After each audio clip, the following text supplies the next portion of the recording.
Lynch ordering justice to preserve all new records in these ongoing investigations of Hillary Clinton. Great to see you, Congressman. So you expect that they will abide by that and make sure that the records are preserved, because they apparently haven't been by everyone on Hillary's team in the past. Yeah, well, Bob Goodlatte and I, Bob Goodlatte's the chairman of the Judiciary Committee. I'm the chairman of the Oversight Committee. We put the Department of Justice on notice that they are to preserve all these documents that they may find in these other investigations. Now, a lot of this we've read about just in the media, but we put this in place as another step to make sure that no other records are destroyed, displaced, or done anything other than preserve them, because Congress, essentially the American people, are going to want to look at them at some point. Because the FBI has its investigation, but you also have an investigation going into whether she misused her power as Secretary of State and perhaps jeopardized confidential documents or state secrets of some sort. You said something today that got some attention, saying that this is going to take, you've got 2 years worth of material all lined up if she becomes president. Does that mean, I mean, if she is elected, are you saying we're in for at least 2 years of investigations into her?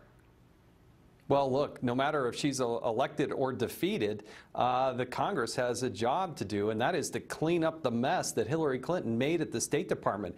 This is potentially one of the largest breaches of security in the history of the State Department. You had classified material that was migrating to a non-classified system. You have allegations of a quid pro quo discussion between the Undersecretary of Management, Patrick Kennedy, and FBI agents. I mean, I got a long list. Do you guys investigate him? Because it's all focused on Hillary right now, but Patrick Kennedy, how is he going to be held to account?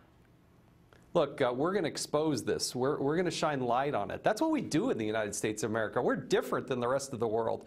We are self-critical, and I have a constitutional duty to be the tip of the spear, to be that check and balance on the executive branch. I'm not here to be a cheerleader for the president, and shame on those Democrats and the others who say, oh, we should just back off if she's elected. No.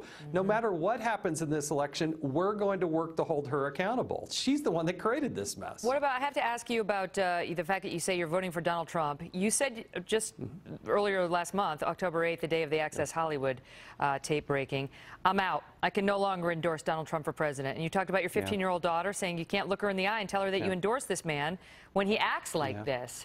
So, you know, I realize that voting for him is different than an endorsement, but how are you going to look the same 15-year-old daughter you referenced and explain your vote? Well, my wife and I did vote for Donald Trump last week. I think we're doing and going through a lot of the discussions that people all across this country are doing. I never, ever want to be able to say it's President Hillary Clinton, and that's the choice. There's only two people that have a chance of becoming the president.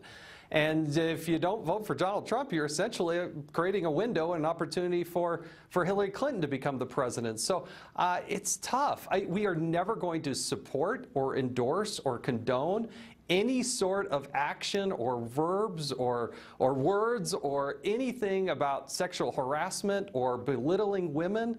I don't want to ever be in that position, but we're with a choice right now. Okay, but Two people have the chance to become the president. Let me play devil's advocate, because what his critics would say is past his prologue.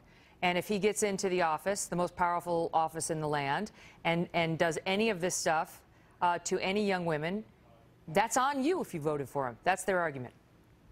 Well, it's not like the Clintons have a clean record, Megan. I mean, all you have to do is look what Bill Clinton did in the Oval Office and what he did with interns and all these other lines of women and what they were doing. So it's not as if you're comparing apples to oranges. I mean, it should never be acceptable, ever. And that's exactly what I talked about with my 15-year-old daughter and our son and our other daughter as well. But you have a choice, and if you look at the Supreme Court and you look at all the other issues that face this country, by far, it's Donald Trump is going to be better. That's how we looked at it, and that's why I made the decision to vote this way. But I'm still not going to endorse him.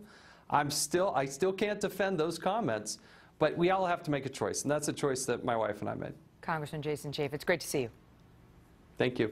Joining us now to respond, Richard Socarides. He's a former White House senior advisor to President Bill Clinton. Great to see you, Richard. So, good to see you, Megan. It's been amazing. You know,